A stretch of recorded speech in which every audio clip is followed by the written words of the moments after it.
Welcome back to Behind the Dream podcast with your host, Pierce Woodward. Today we have on... Benson Chidester? Yeah, oh, yeah, you're going to have to talk pretty close to the mic. Benson Chidester.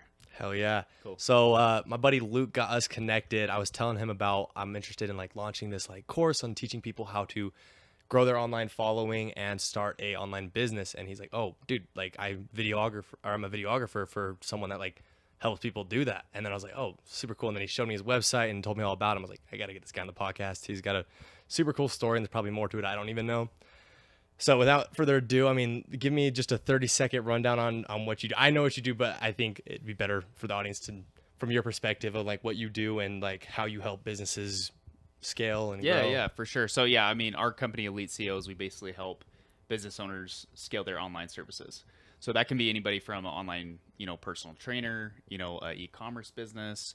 It could be, a relationship coach, a life coach, a digital marketing agency, real estate agent. So the list kind of goes on and on. We essentially started in the fitness space, and then we've expanded more into the B2B now.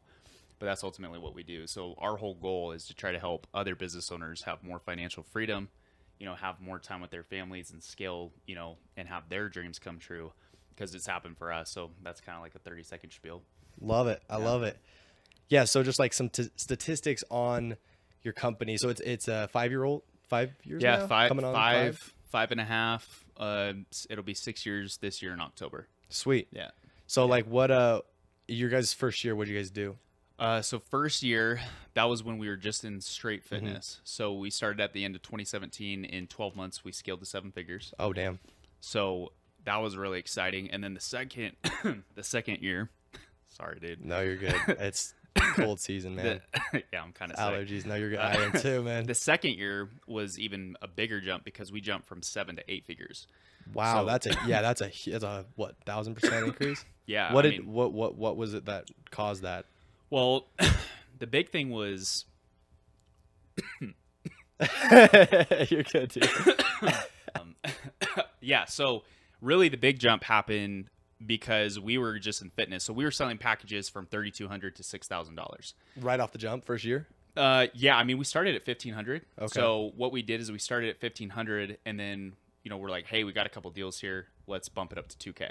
And what did people get included with that $3,600? Yeah, package? so everything included with one-on-one coaching, customized nutrition, customized workouts, group coaching calls based around fitness components such as mindset, grocery hauls, Okay. workouts, etc., plus a one-on-one coach. So they could schedule in calls, talk with their coach, they Nice. get weekly check-ins, all that stuff. So we did that in the first year, and then we had all these other fitness professionals coming and asking us like, hey, like, will you teach us? Will you teach us?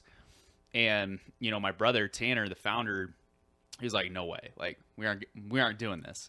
And then finally, we just had so many people that they just came to us, and so we started charging a higher ticket price point, because with B2B services, if you can show people how to make more money, you can usually charge more money. Yeah, because Right. they make more money. Exactly, Then it makes more sense. Exactly. So What are you guys charging? So yeah, when we first started, it was $9,800. So we started selling that, and then we just started having a ton of people just come in and have us like help them, and we started getting clients results. Where is this paid traffic or word of mouth? Organic, paid traffic, yeah. So those Okay. were our main two sources. So we had all these people coming in, we had referrals, etc. And so we scaled, 0 to 8 figures in 22 months.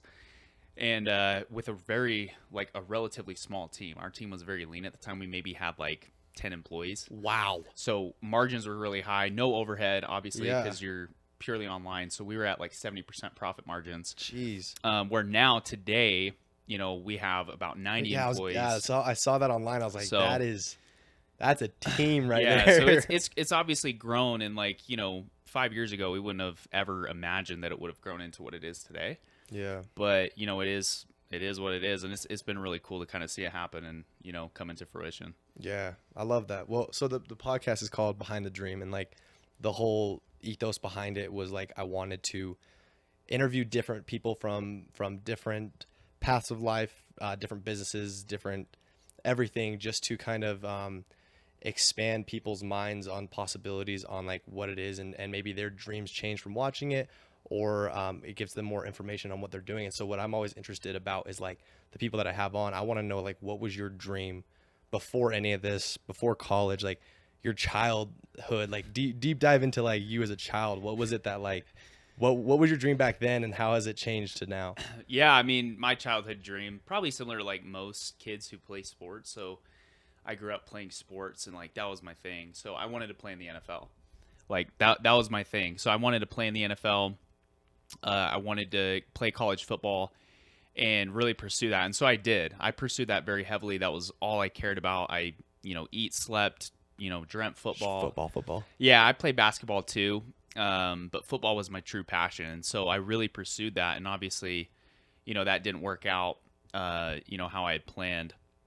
So, tried a couple different things, went to school, tried a lot of different jobs, and then got into door-to-door sales. And that's really what really kickstarted the entrepreneurial bug. And to really kind of go after it and go all in, because if you can do door-to-door sales, for anybody who's watching this or listening, if you're young and you don't know what you want to do, I would simply just say like, go and do door-to-door sales, because that will put so much hair on your chest.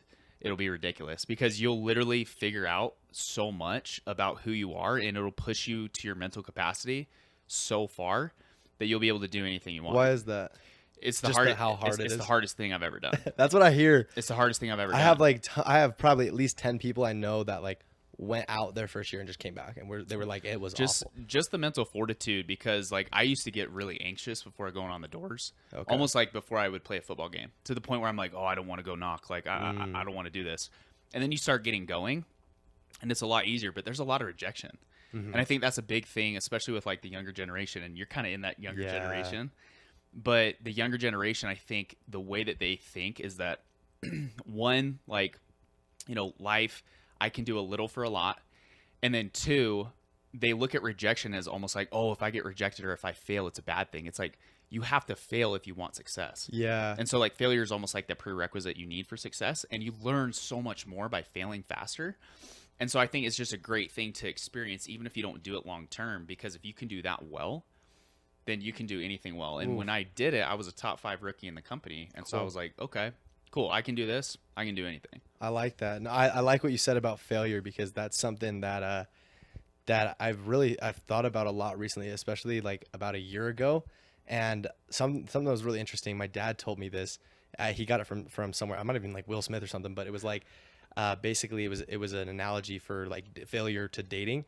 And he's like, this guy, it wasn't Will Smith, but it was some YouTube video my dad was telling me about. He sent it to me. And basically the guy was saying, like, go up to every girl you think's attractive. Like, just go up to every single one and ask for their number, like, and get better at whatever. He's like, what's the worst that's going to happen? They're going to say no. And what did you have before you went up to her? No number. Yeah. What did you have when you walked away from her? No number. You That's door-to-door sales right there, exactly. bro. And so it puts your mind in this set where it's like, oh, there's nothing before, there's nothing after, or there's a potential of having something. You might have a lead, you might have that phone number, you can hit up that person. So that's something that I always think about, is just like failure. The only thing really you lose with failure is just time. But the thing that you gain with failure is knowledge, and knowledge is like the most valuable asset. Like that's because with knowledge you can do anything. And so I love that. I love that you said that about failure. So after, you did the door-to-door sales, you got all that, takeaways. Oh yeah. I would love to know, like, what were your 3 biggest takeaways from door-to-door sales that helped you in your business today? Yeah, sales. So the first thing is obviously sales. Learn how to sell somebody. If you can learn how to sell somebody something that they don't really want, and they aren't expecting you to come by their home, that's a skill that you'll be able to transition into everything. Like, everything in life is selling. Like, my wife, like, I sold myself to her so she would marry me, right? Everything is selling. Like, whether it comes down to, negotiations on your salary, if you do a 9-to-5 or whatever, whether it comes to trying to, it's negotiation. Entice your prospects. So if you can understand sales, like, that'll be huge. So that was the first thing. Second thing was just resiliency. I think so many people, they push and they fail and they mess up and it gets hard, and then they decide to quit. Yep. So it's kind of like the picture. I don't know if you've ever seen it, but it has 2 guys and they have pickaxes and they're kind of chomping away, and there's diamonds at the end of the tunnel, and one of them turns right. Yeah. Right before he's like an inch away, and the other guy's just going at it like a freaking maniac. Yep. But he's further behind, but his intent is so much, it's just there. Right. And so he just has more resilience. So just a resilience. And then I would just say like mental toughness. I thought I was tough, played college football, went on a church service mission trip, grew up in a family of 7 kids, worked for everything I had and wanted. Yeah. But that pushed me So to different hard. limits because you're by yourself. It's literally you. Yeah. Like it's not even a competition between other reps in the company. It's a competition between you and not giving up. And Oof. what was interesting is some guys in the company, they would just completely they would go and walk off in a park, or like they'd go and sit on a bench and they wouldn't go knock doors. What? And I'm sitting here, I'm like, just because they were so tired, or just because they didn't want to do it. Oh, And I'm weird. like, why would you come But out I thought here? they only get paid if they make sales. Exactly. Oh, so they're So just I'm like, you're literally not making money. You're being a waster. yeah. You're not getting in any doors. And you and I both know, like, the less doors you get in, the less opportunity you have. And I'm sitting here, I'm like, dude. And there were days I wanted to quit. Like, Yeah, I bet. there were a lot of days. But I was just like, dude, you're already out here. Like, And you did that for 2 years? I did door-to-door sales for like 8 months. Oh, okay. Yeah, 8 months. Do you think the going on an LDS mission, you went to England? England, yeah. Do you think that helped you in door-to-door sales? Because I'm assuming, because that was before COVID, you were knocking doors. Yeah, I mean, we were knocking doors and talking to people in the streets, but it's different. You're giving something away for free. Okay. Where when you're knocking door-to-door sales, it costs money, and there's a transaction, right? A dollar. But what about at least like the rejection, like getting comfortable with getting rejected or no? Yeah, I it's mean, so much higher. It's different. I think. Yeah. I think it's different because There's a different culture too, because like when you're like giving something away for free and it's like positivity, it's like, hey, can we come talk to you? And it's like, oh no, thank you. Yeah, It's if like they that. say no, you're just like, oh yeah, cool. But when you're out there, like when I went out and knocked doors, that's your salary. I had $500 in my bank account, dude. Yeah. Like I had quit my job early. Like I was serving at Olive Garden, endless breadsticks, soup and salad. Good stuff. Oh my, I hated it. But I quit my job early so I could get reps on the doors. I didn't make any sales though. And so when summer came, I'm like, I got 500 bones in my account. Like I got to make this work. And so it's a different type of rejection because it's like that's bread that you're not making, right? Or that's food that's not going on your table or going that makes into your more bank sense. account. So just a little bit of a different type of rejection. I get that. One thing I'm really curious about. So yeah, if you guys don't know already, I live in Utah, and the culture here. I'm curious on your perspective. Of something I don't want to go too long on. I'm just curious what your thoughts are, and maybe it is bigger in other states too. But I feel like in Utah, and that's why I asked you about the serving the mission. I feel like in Utah, door-to-door sales is just like the thing. Yeah. Like everyone out of high school. So like someone's that, like I was telling you, 10 of my majority of my friends have either dabbled in door-to-door sales or are still doing door-to-door sales. Why do you think that's so big in Utah? I think it's big because there's a big LDS population, And that's why I'm saying is the door-to-door knocking. Yeah, I think that okay. I think the mission kind of gives the companies kind of that leg is like, oh, we can recruit really heavily, and they have experience on the doors at least, because regardless if you get rejected or not, it's like you get experience talking to people, and interacting with them and knowing like which buttons to push and which buttons to not push.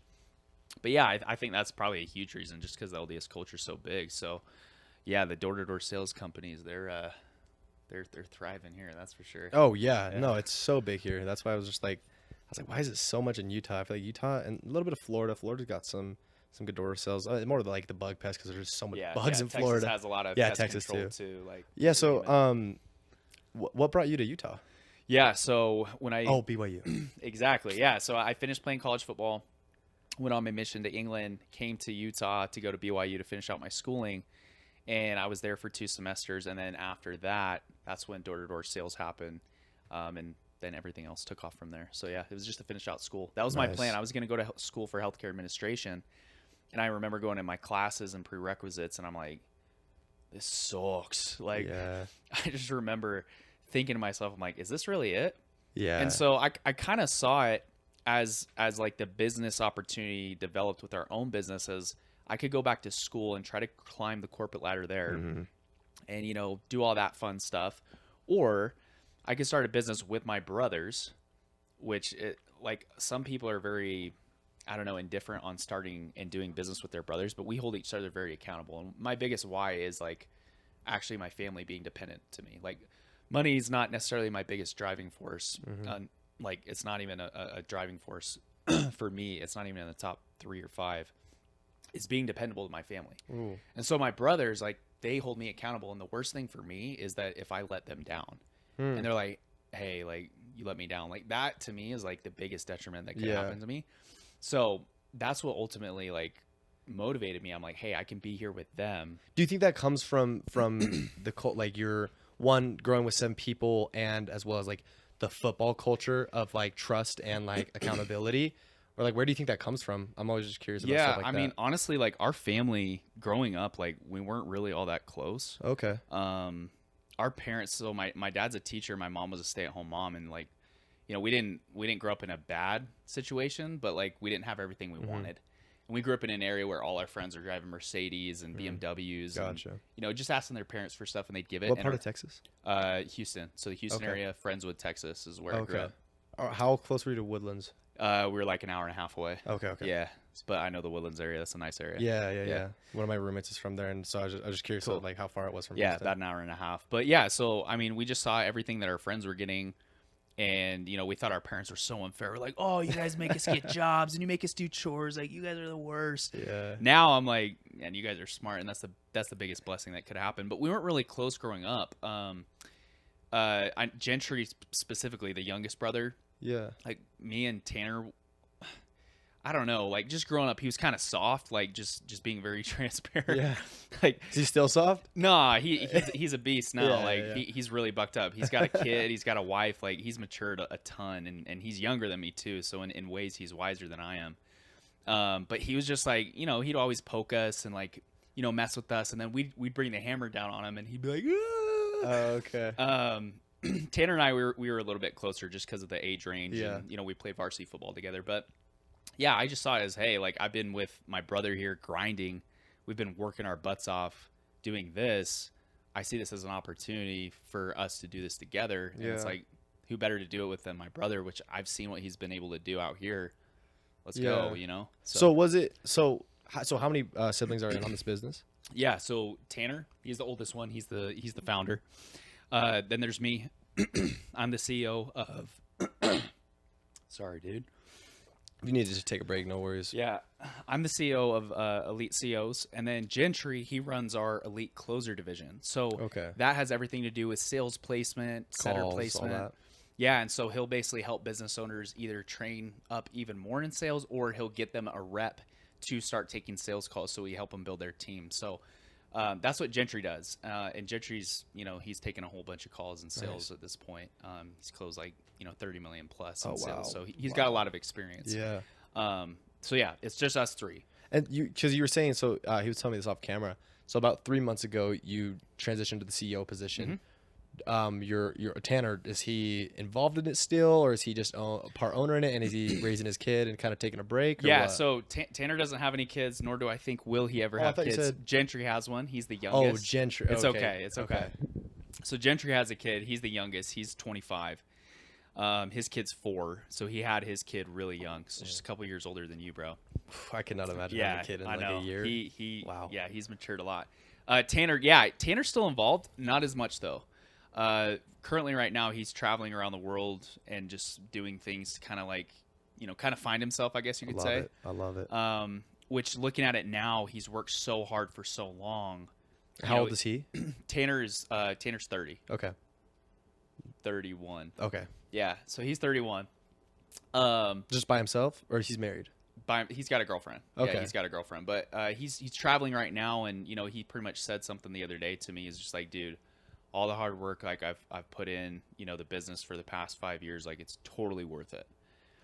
And so he's able to go out and travel and enjoy himself while, you know, the rest of our team, you know, he knows that we'll take care of business. Nice. Right. So yeah. I think that's something nice, like that you guys have, is like what you were saying is like the accountability, like him being able to, especially, you know, the family roots is like him being able to go do that, you taking on the CEO position, and him, you know, being able to just trust you guys, and you guys all know and keeping each other accountable for like what you're doing. I feel like I've seen firsthand as well as heard stories of just like businesses that just go south because like literally just communication. Like, Yeah.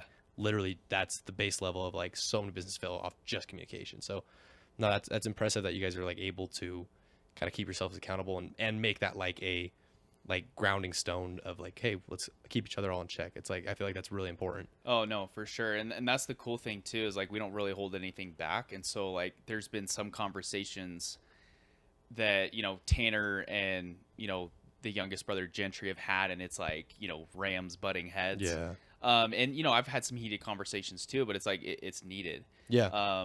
We just finished reading a book called The Five Dysfunctions of a Team by Patrick Lencioni. I don't know if you know Never who heard he of is. that.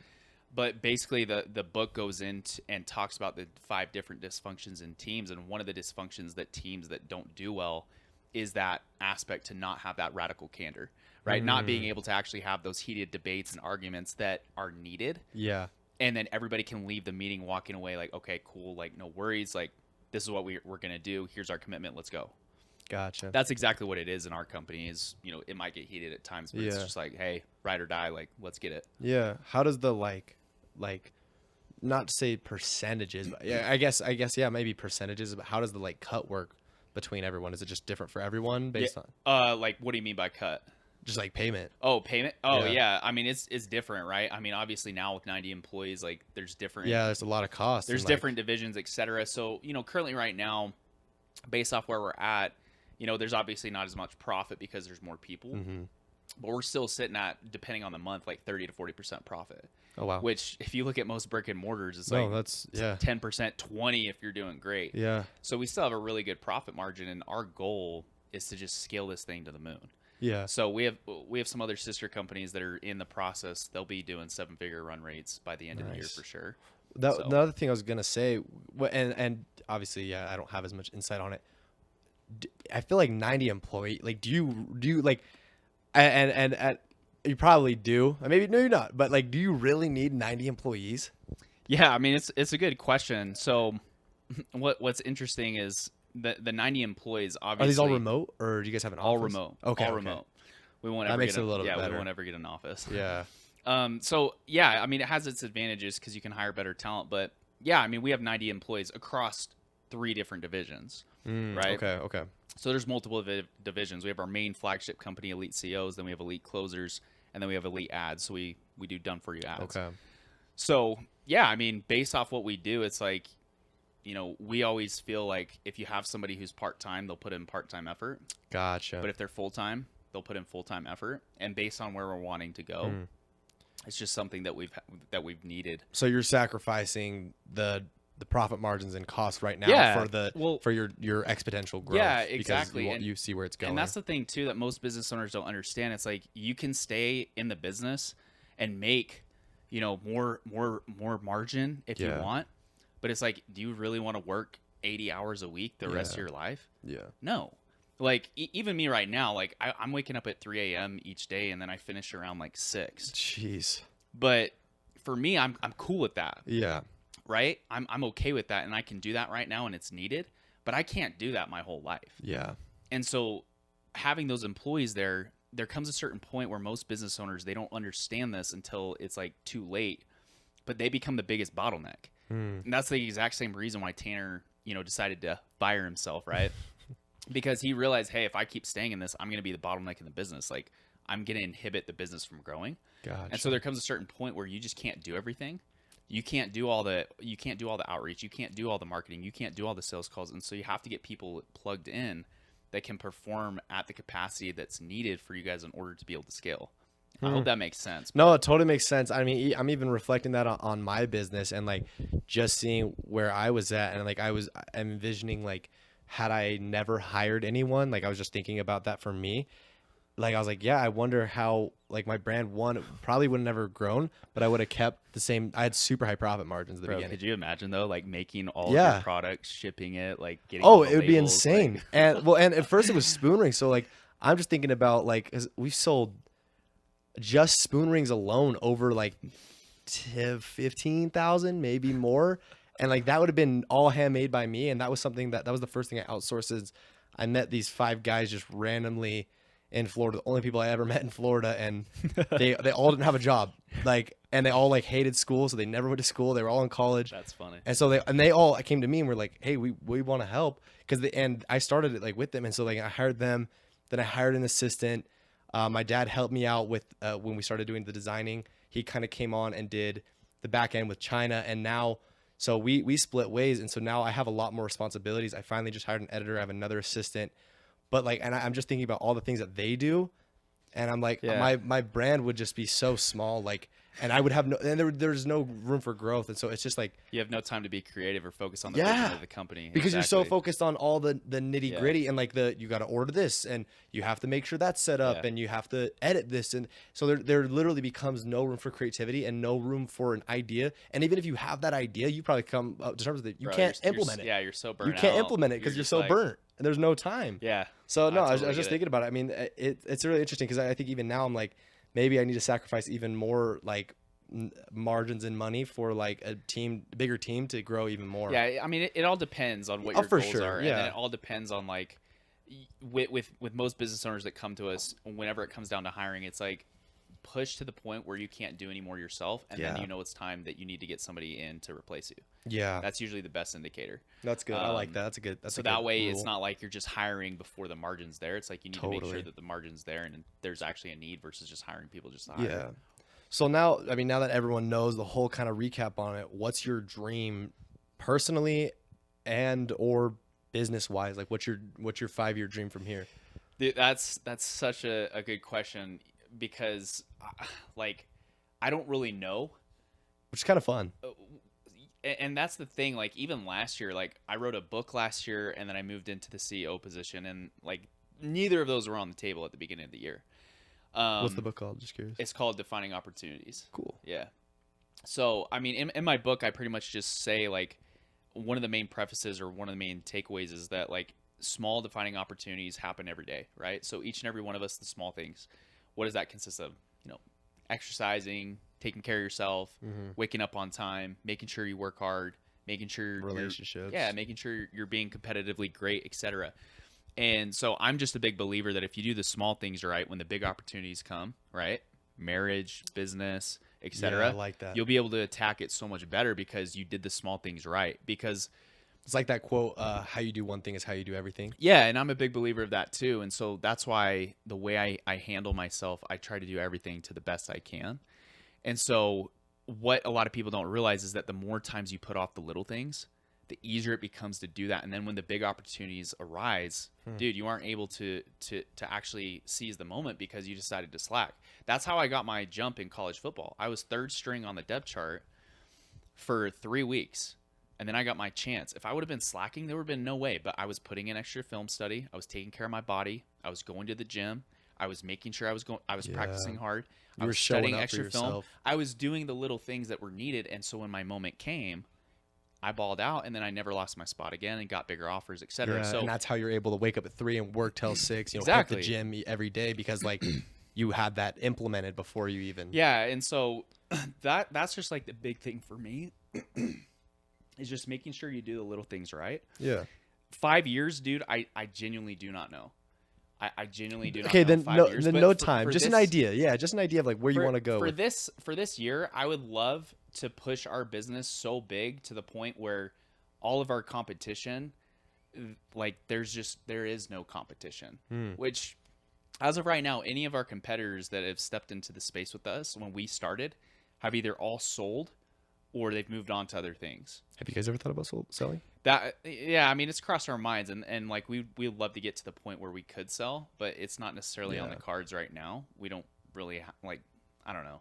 If the opportunity presented itself, Maybe. we'd see, but Yeah. it's just not something that we've really thought much into. But most of our competitors are gone, Yeah. and so that usually goes to show, okay, like, right, the market's either open for the taking or there's newer people in the market, so we're the top dogs. So for me, I really just want to push everything as hard as we can. Like this year, I would love for all of our companies to be doing like 22, 25 million. That would be amazing. Yeah. Like I would love to see us do that this year Yeah. as an entire company. Mm, That'd be nice. awesome. That'd be sick. So those are kind of like my short-term goals. I usually take it 1 year at a time. And then kind of how I was explaining to you, as long as I do the small things when the opportunities come up, I like that. we'll approach yeah. it from there. As far as life goes, what are your dreams like? Life things. Just life, like no. Or are business. are you one of those like business junkies that like your life is fueled by business? Because like I'm one of those people where it's like I'm in business to fuel my life. Yeah, no, that's good. Yeah, I mean, I love, like, I'm a homebody. So to kind of give you more perspective on me, Pierce, the three things that like really kind of like identify me as a person, or what I identify with, is number one, like being dependable to my family. So I've kind of told you that. Yeah. Number two is being able to provide for, you know, my wife. We don't have any kids right now. Yeah. But if we decide to have kids, I want to be able to provide for them in a way where my kids aren't wondering like, oh, like, Dad, can we go out to eat, or like, I don't want them to feel that, you know. I totally agree. That's I don't want them to feel that, or it's like, oh, like, you know, we got to move our pennies over here, and we got to, you know, move money from this account to this account just to, you know, and pay start our getting like electricity. nitty pitty. Exactly. So I don't want them to have to even worry about that. Yeah. Do I want them to learn how to work hard? Absolutely. But I don't want them to have to worry. And the last thing, I'm a homebody. So working from home for the past 5 years, like, I love it. The only time I really leave the house is if like my wife and I go on a date, or I go to the gym, or we go get the mail, or go on a walk. Wow. So I love being at home because like I just enjoy being here. So for me, like, what I like to do to relax is like eat good food, spend time with my wife. We'll play games together. Okay. But we want to do some traveling. So my wife really wants to go over to Europe and see Greece. Nice. I'm kind of like, whatever, like, not a big travel guy. I'm not a very good traveler. Really? No. I get like super stressed out. I'm like, I got to be at the airport at this time. Like, I don't want to miss my flight. I can see that. So definitely some traveling in the works for sure. Kids are we have a 5-year plan. So kids are kind of like, they're kind of on the table this year. We'll kind of reassess where we're at. But yeah, those are probably like the immediate things, like traveling, going over to Europe a little bit, some warm places, and then we'll see if some little Chidesters are gonna come into the world this year or not.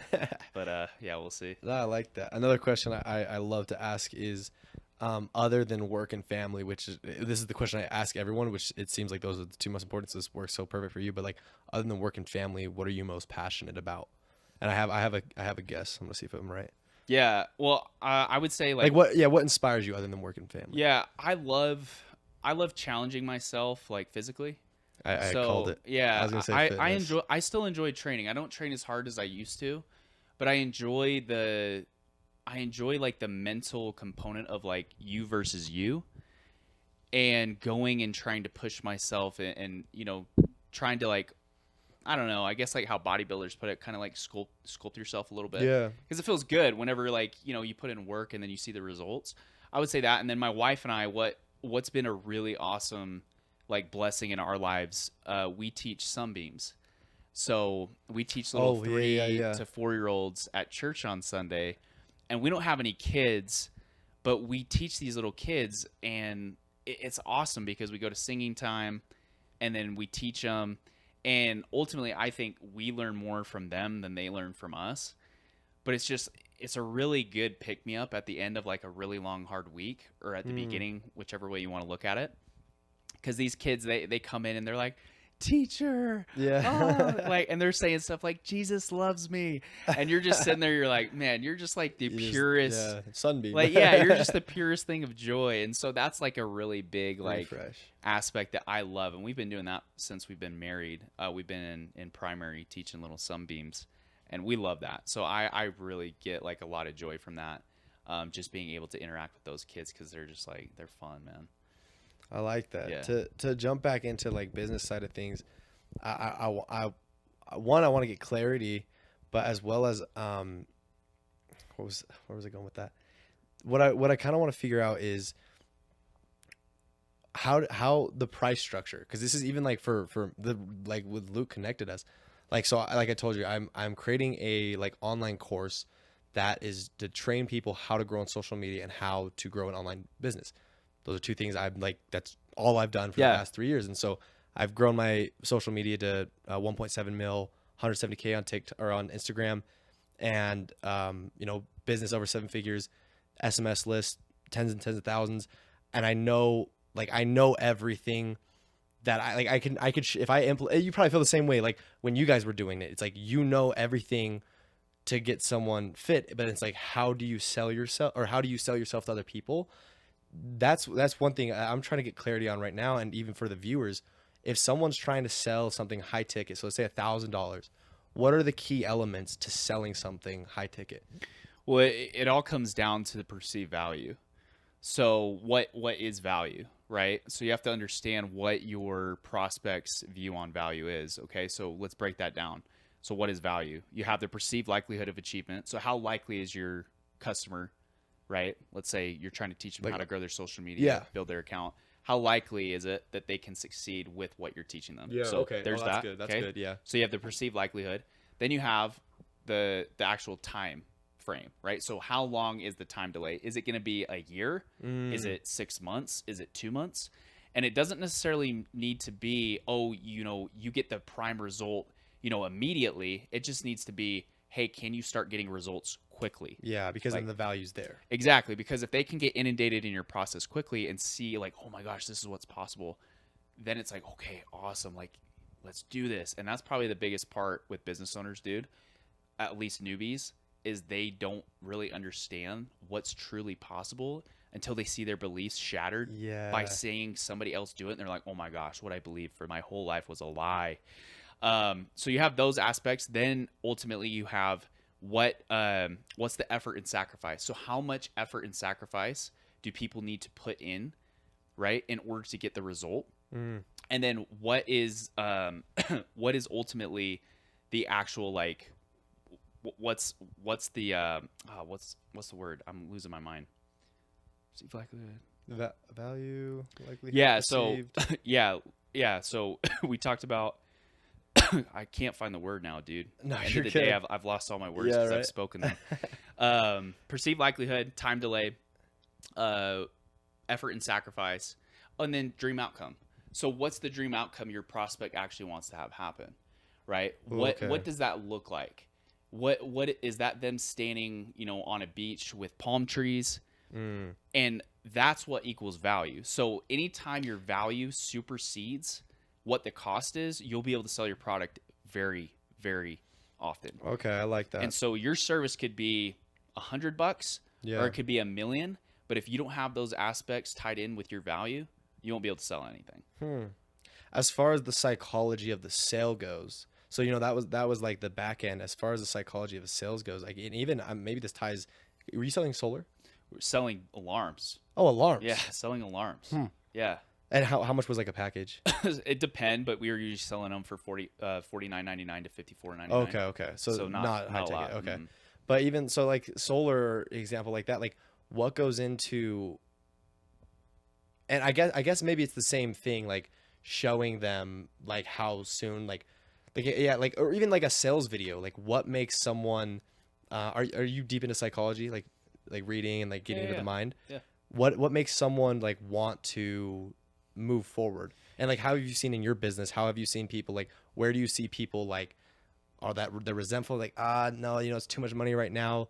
How do you get them to like get rid of those no's and go forward with you? Yeah. So, I mean, I'll break it down simply and then we can dive in a little deeper.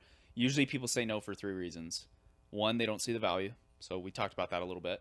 2, they don't care. They just don't care. They don't have a deep enough pain. They don't have a deep enough desire to want to your change. offer isn't they just for them. Yeah, they're just like, yeah, I don't really care. Like, they aren't in a whole lot of pain, right? And then the third reason is like they might not actually have the funds. But taking it a step further, right? Getting people to buy from you, or enticing them to, you aren't selling the product itself, right? You could be selling flipping rock pebbles to people and telling them, hey, if you eat these rock pebbles, this will make you insta famous. Yeah. Right? You could sell them that. And if you help them understand that that is what's going to get them to their destination or their dream outcome, then that is how you sell people. So it's not that you're selling products and features, it's that you're selling what those products and features can do for them. Right? And that's how you're able to sell to people effectively. Does that make sense? Yeah. No, totally. And I think that's, I totally understand that, because like, if you talk about psychology, it's like it's why you can sell the information in a course for so much more that can be the same information in a book, because the book is just like, oh, knowledge. It's not saying, hey, this book is gonna get you on a beach in Ibiza, whereas like the course is like, hey, you're getting this because here's the results that you want to have, here's my offer, get this offer, here's the results you can see. Well, that's the thing too, is a lot of books don't really give you things that you can implement. Yeah. And so I would say a lot of books are overrated because they don't actually give you something in like you can actually like go and implement. Yeah. Where if you do a course or if you do one-on-one coaching, need more water? Yeah, I'm just gonna grab this water. Yeah. The water thing's just this over one's there full. too. Okay.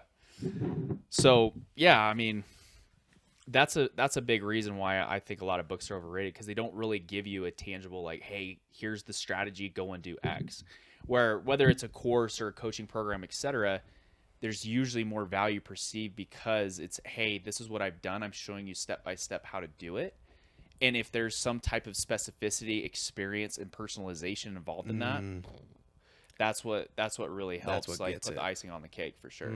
Because that separates you from everybody else and makes you different.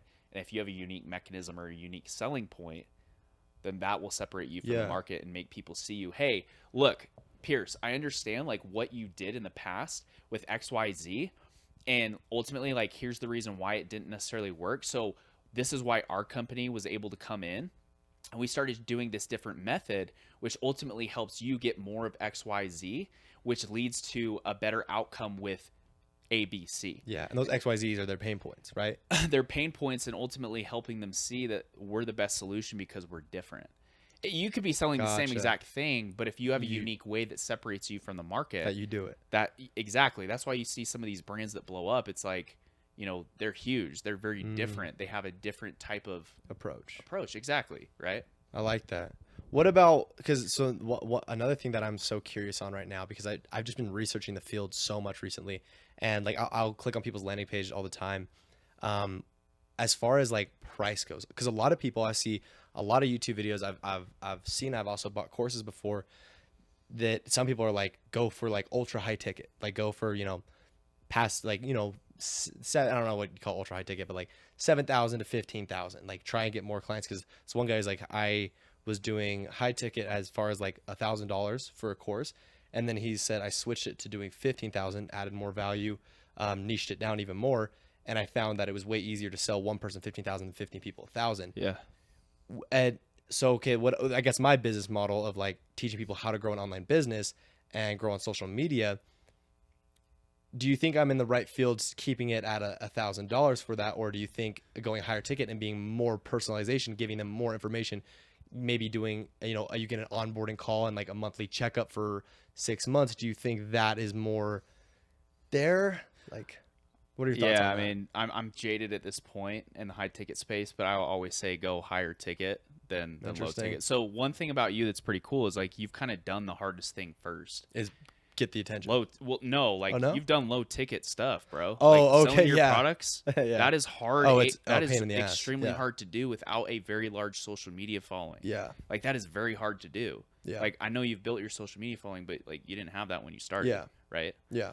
So you've done one of the hardest things, but I'm always a bigger component, and us at our company, we're a bigger component. Work with less people, sell it for a higher price point. So, for example, like what you said, it makes sense. We have a client who paid us a absurd amount of money, a large six-figure amount. Oh, wow. Working with them, one of those individuals, versus working with 12 other people, right? Yeah. Which one would you take? It's like The one. the one. Yeah. Because they're probably going to be more sophisticated. They're probably not going to be as much of a headache, etc. So I am always going to encourage people who are starting a business to go high ticket, or if they're trying to pivot into something different, go high ticket, because then you don't have to be as good as marketing. You can suck at marketing, Yeah. right? And you have more margin to fail with. You you don't need to be as good of a copywriter, etc. All those things are important. But if you have a good follow-up process in place and you sell at a high ticket, let's say you get 100 leads and you only sell 3 of them, so 3%. Yeah. It's like, let's say you're selling at $3K package. Yeah. That's $9,000.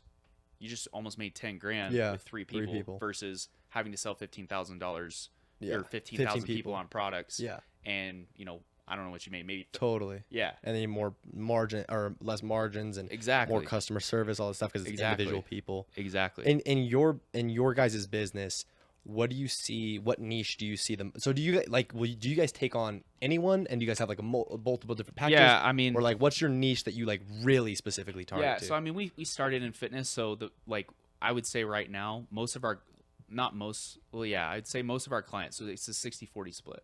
We have 60% fitness professionals, and the other 40 is everybody from, like I said, e-commerce to relationship coaching. We have a guy who teaches people how to get green cards. in our program. He's crushing it. He just did 100K in a month What? in his business. So He sells green cards. green Or card. he teaches people how to sell green cards? He teaches people how to get them and become citizens and get Oh, green yeah. cards. I mean, I feel like that would be a totally like solid And niche. he was somebody that we actually like tried to turn away. We're like, no, dude, like we don't want to work with you. But like he was so insistent. He's like, no, please, like I want to do this. Like I'll do everything. Yeah. He just had 100K a month. Wow. And like he's like, oh, you guys have changed my life, etc. But we see everything underneath the sun. We have people who write novels and teach other people how to write novels. Cool. We have digital marketing agencies. So yeah, we see everything under the sun. But obviously, it has to be a fit, and they have to be willing to follow our processes and be willing and coachable, right? But yeah, fitness is where we started, so we still get it. And then fitness. what I'm really curious about is your guys' price. Like, so like, for example, one guy, paid you 6 figures, and then your other people are, what's the average price, and what do you guys, like, what is the offer? Yeah. So, I mean, it just depends. At this point, It's fully customizable. We have so many. We have stuff that goes from $7 all the way up to $200,000. Gotcha. Wow. Right. So we have a big variety now, but usually when you're starting, you just want to have one price point. So right? You guys do a lot of paid traffic, right? Yeah, we do So paid traffic. your paid traffic, that landing page, what is the sell point? It depends. That's like I said, we have stuff that So you have multiple different. We have different landing offers pages. now because we're a lot okay. bigger. So we have a whole bunch of different stuff. But if you're somebody who's just starting in the high ticket space, depending on where you're at, without looking at your offer, looking at anything that's given, if you're starting off in like a B2C, I would say minimum to start at is like 1,500. Like 2,000. That's a minimum B2C. So selling business to consumer. Yep. Right. For you're selling more of like a biz op offer. So it's like a business opportunity for people to grow. Yeah. I don't know if you're necessarily selling to businesses or if that's your actual like ideal avatar. No, my ideal avatar is somebody that wants to grow? Okay. And that's where I'm So like, it's a biz op. and that's where it's kind of hard. Like I'm having a hard time like deciding the price point, because the value that I'm having in it, I'm like you said, like how fast can they see it? Like the things that I teach about social media in there, and the things that I've learned, and the strategies that I've come up with, that I've implemented directly into my business, and I've even tracked it, because I've always I thought, oh, this would be cool to like sell on stage one time or do a coaching program. Like I've tracked my social medias, and like I've recorded, here's what I'm gonna do, and then I did this series where if you guys are watching, you've probably seen this series where I would take a random object and like turn it into a ring. Like I turned a stop sign into a ring. That's cool. Did 60 million views. Yeah. And then I repeated that process, and the next 3 videos all did over 5 million views, because the way I caught the attention the first 3 seconds, the whole thing. And so I'm so confident in my mechanism of creating a viral video, as well as I have all the information on Shopify. So like I have no doubt in my mind the people that go through it will see success. But that's where I'm like, I would way rather work with, like, let's see, if it was 150K, I'd rather work with 10 people that are $50,000 clients than 150 people that are $1,000, because half those people are going to either be like, this isn't worth it, blah, blah, blah, because those are the people that are like $1,000 a ton to them, and they're really.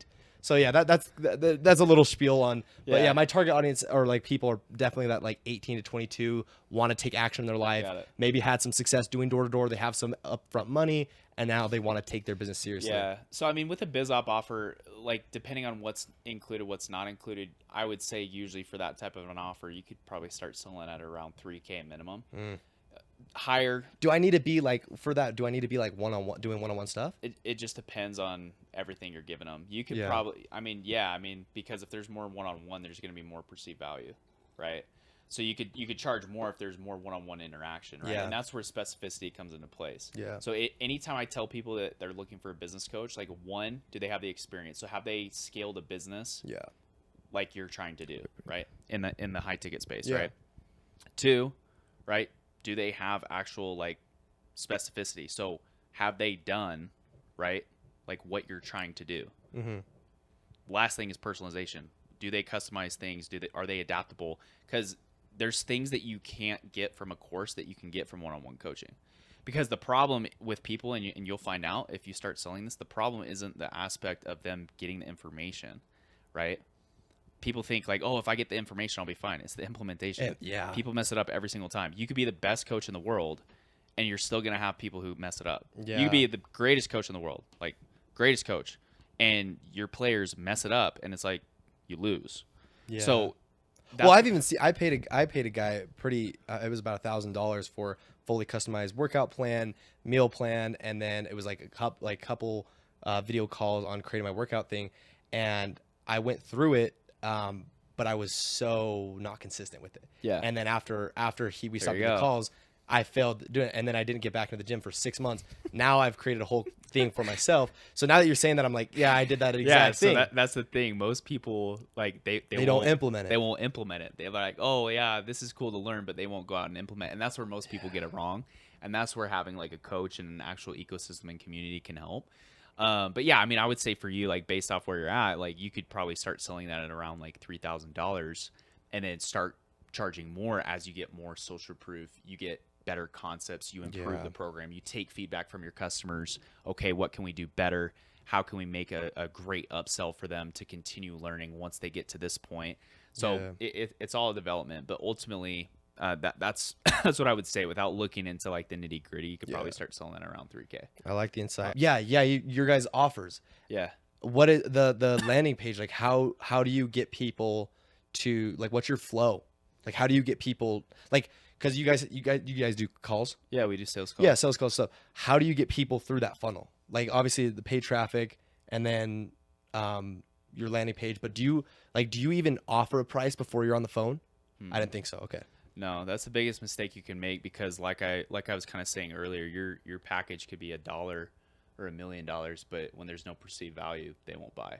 Gotcha. And that's why the sales calls, you're able to pinpoint what their pain points are. The whole point of the call is to see what their needs are, and then based off those needs, diving in on why they're making the decision. Now there's a lot that goes into it, figuring out their pain, figuring out their desire, figuring out their actual goal, figuring out if they have support, etc.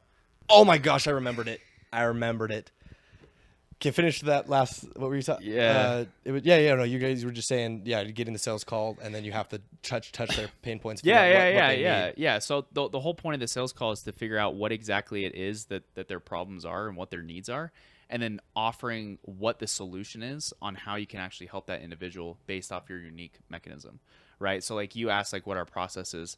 A lot of the things that most people do that we do very differently. Most people are either add to landing page or add to a webinar and please sign up for my service and, checkout page, cart page, etc. We would rather take more capability into our own hands and have better follow-up systems in place. And so instead of going add to landing page to, VSL or webinar and then, book a call, whatever, we actually go add to Messenger usually.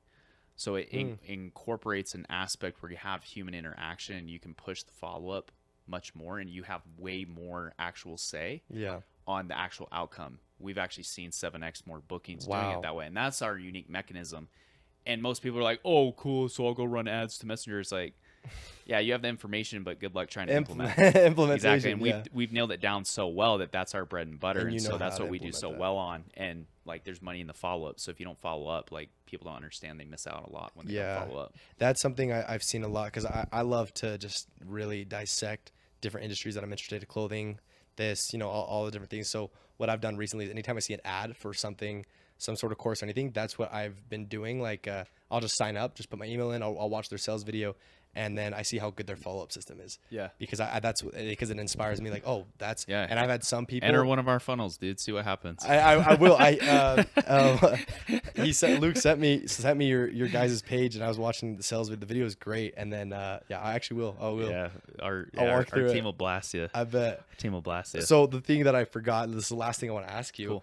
Cool. Is I kind of want to know the packet. Like, what do you guys include in a, say, 15,000? What's your average sale?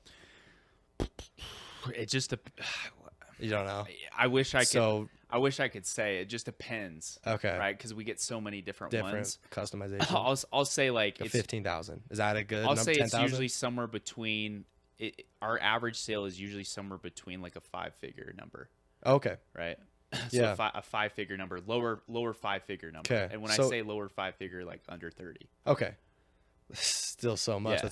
That's amazing that you guys are. So like, what does a customer get with that? Yeah. So I mean, obviously, depending on what they're buying into. We're really big on personalization. So that's the cool. big thing that we give, and one of the things when we first started with a lot of the programs and a lot of the companies that were doing what we were doing, they didn't have any personalization. No one-on-one support. It was all group coaching. Show up to the group calls. Here's your portal, and good riddance. Now I think the market's shifting a little bit, and people are starting to realize that like fulfillment's more important than it is. But is that easier said than done? Because I feel like with 90 employees, personalization is pretty easy. But if you're a team of like 3 to 10 people, personalization could be kind of tricky. Yeah. So I mean, to kind of shed light on the situation, it just comes down to who your employees are. So when we first started, I was the only coach. I was coaching 120 plus people by myself. Wow. Right. But wow. I would just take care of it, and I was cool with working hard. And I knew that by working hard, right, there would be opportunities later. So it depends on who you hire, right? We don't really have a very big fulfillment. Our fulfillment team is very lean and mean, but they freaking get after it. They're attackers. So it all depends on how well your team actually like services people, but usually based off what they're getting that personalization, like I said. They're getting the actual roadmap of what we've done in our own business. So the whole point of getting a coach is to help with the time delay. So instead of going from A to B and it taking 2-3 years by yourself, you go from A to B and it takes a much shorter linear time span. You're saving time. You're saving time. That's the thing. So a lot of people, they're like, oh, like, you know, I'll get some money, or oh yeah, I want to get some experience first. It's like all you're doing is delaying the fact that you're going to miss out on X amount of revenue. And that's a lot about what people don't think about. They only think about, oh, it costs this much. Yeah, I'll wait. Or I'm too new to the game. I don't know. It's like the whole point of getting a coach is to speed that time delay up. And if you aren't making money now, you are not going to figure it out 6 months down the road. It took us 2 years. Yeah. It took us 2 years to figure this out. So do you see more people that already have a, let's say, course or an offer? Do you see more people sign up that already have that, or more people that want to do that? 50-50, really? I'd say. Oh, wow. Yeah. So we get business owners that are experienced, right? But you also get people that like and we don't get have an people offer yet, who are brand new, no experience, etc. So that's what you mean by customization, because like obviously if someone already has an offer, somebody who's already established, there's going to be different action steps in place versus somebody who's brand new. Gotcha. Okay. So yeah, I mean, you have to increase that time delay. I don't want to go on too much of a tangent, but most people don't understand that they aren't going to figure it out, and if they aren't making money, then they're focusing on the wrong things. So. Oh, yeah, I'll wait, but I'm not making money now, so I'll wait. It's like, well, if you aren't making money now and you're busy all the time, you're focusing on the wrong things. Yeah. So this is the exact reason why you need it, because you need to stop focusing on those things. And part of what a coach does is show you, hey, stop focusing on X, do Y. So you can actually focus on the right things. So, yeah, the coaching aspect, the actual implementation steps, and then actually like a community of individuals who are trying to do the same thing. A lot of people don't understand that the environment that they surround themselves with, that's very important. Huge. It can either be detrimental or it can be a massive, massive increase in your productivity, because think about it like this. If you're hanging around Fred Flintstone and his family all day and going around in his little cart, right, just trying to, eat to survive, that's great. But the biggest people, in my opinion, to stay away from are those who are unhappy and unmotivated. Oh, those are the people that are killer. And once again, like I know I'm kind of bringing up your generation. No, you're totally fine, because I agree with it. But I feel like a big issue with Generation Z is that all these people are unhappy and they're unmotivated, but they want everything. And they think it's normal to not have to work for it. I think it's social media. Social media, that plays a big part. I actually just filmed a TikTok about this other day, and I talked about this on a previous podcast. Is like, just watch who you surround yourself with and see how they act, because subconsciously or not, you will notice the more time you spend with those types of people, the more like psychology you're going to be with those people. Because if you have 5 friends that you hang out with, the majority, and they are complainers and they're not motivated and they're just, they want to go to college, they just want to work a 9 to 5 and they just don't have any goals in life, you will slowly see, even if you are a motivated person, the more you spend time with those people, it just is a reflection. The energy field, you just like become like that. Yeah. And so, but the last thing you were just saying is my brain's shutting down. Continue. Yeah. Yeah. I mean, ultimately people don't understand that their environment's that important. And so if you're hanging around the wrong people, the likelihood of you actually doing what you should be doing is a lot less likely. Like you made a statement earlier, like you hired a coach. You're like, yeah, I didn't really do a whole lot with them, but then when I stopped working with them, it was bad.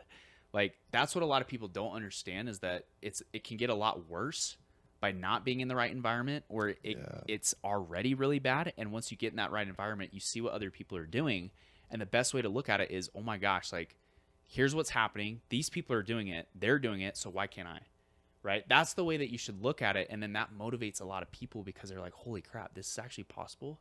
Wow. Yeah. That belief shattered. I can't believe I believed that lie for that long. I'm an idiot. And then they start to actually take action, because they're like, wow, this is what's actually possible. So yeah, those would be like the big things, I would say. Like, there's a lot of other things included, but anytime you can have like personalization, right? The implementation steps, step by step, this is how you go from A to Z, whether it's 0 to 7 figures, or, 0 to 100,000 followers, and then having that community in place, or some place where those people that you're coaching or your students can come together and congregate and connect, because they feel like they're a part of something bigger. And that's when things like really I was thinking about doing like a Discord channel. Is that something like that? Any type of group. And like, if you're going after kids around your age, dude, it's like, I don't think they really use Facebook that much. Oh, no. So that doesn't And make that's sense. why I think Discord or like Telegram. Because my real dream, and what I really want to do, is I want to get this big enough where people have seen success in it.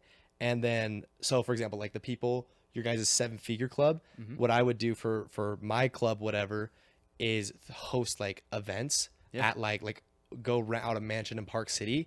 And there's like 20 people there. I hire some coaches to come in, say, I hire you to come in, speak about how you scaled your business. And that's what I really want to do, because I'm such a personal person. And that's where right now I'm just trying to figure out, like, I really don't care about the money right now. I just care about, like, truthfully just getting those people success, so then I can sell them on doing a mansion retreat and really creating value for them to like actually take their business to the So I next mean, level. you kind of already have an upsell in place, but it's like, I think you said something really important to kind of take away from, because most people usually start a business because they're tired of being broke.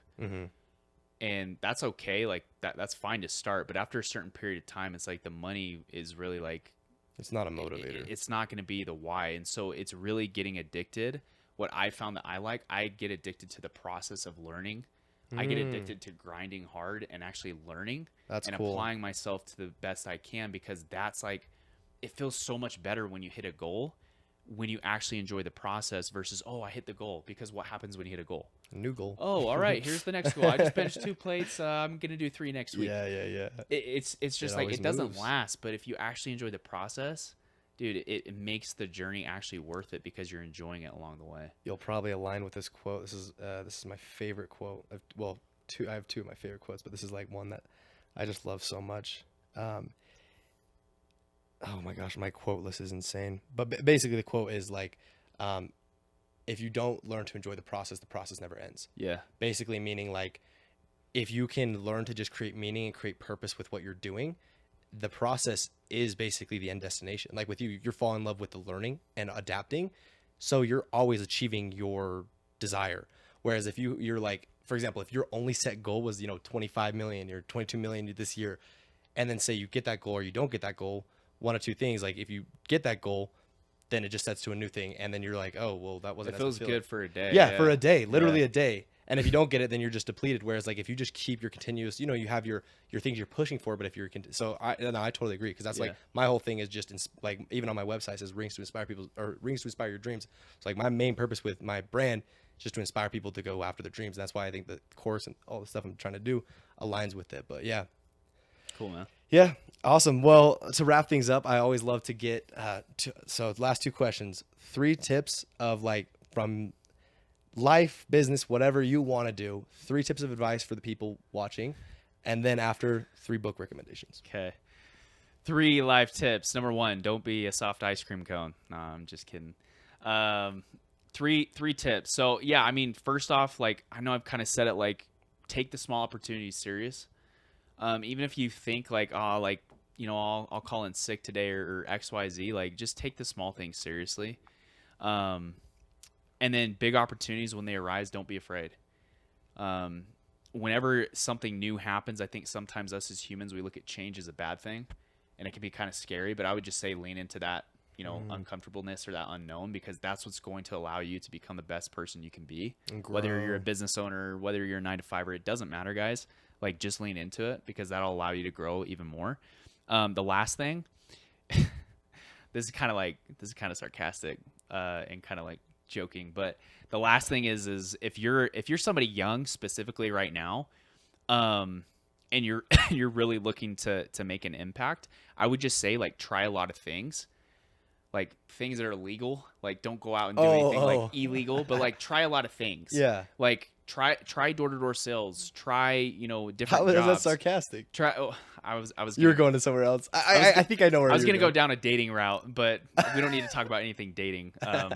So just try a lot of things. Figure out what you like. Figure out what you don't like.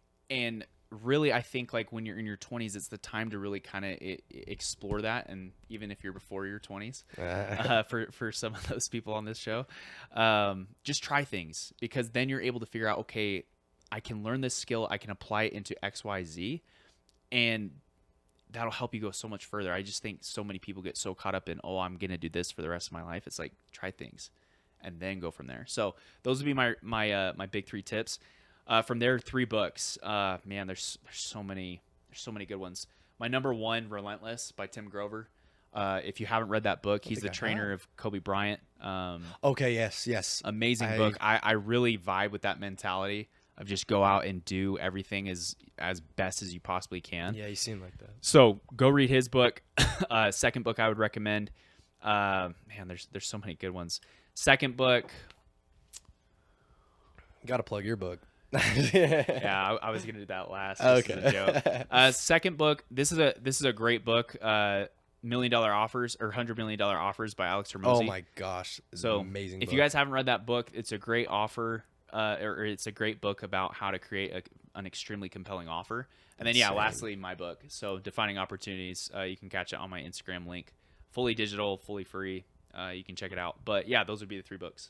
Awesome, I love it. Well, for everyone watching that has made it this far, where can they find you if they want to see more about Elite CEOs and you? And do you have a TikTok channel? I don't have a TikTok. No. What? Not for B2B. It doesn't hit very well.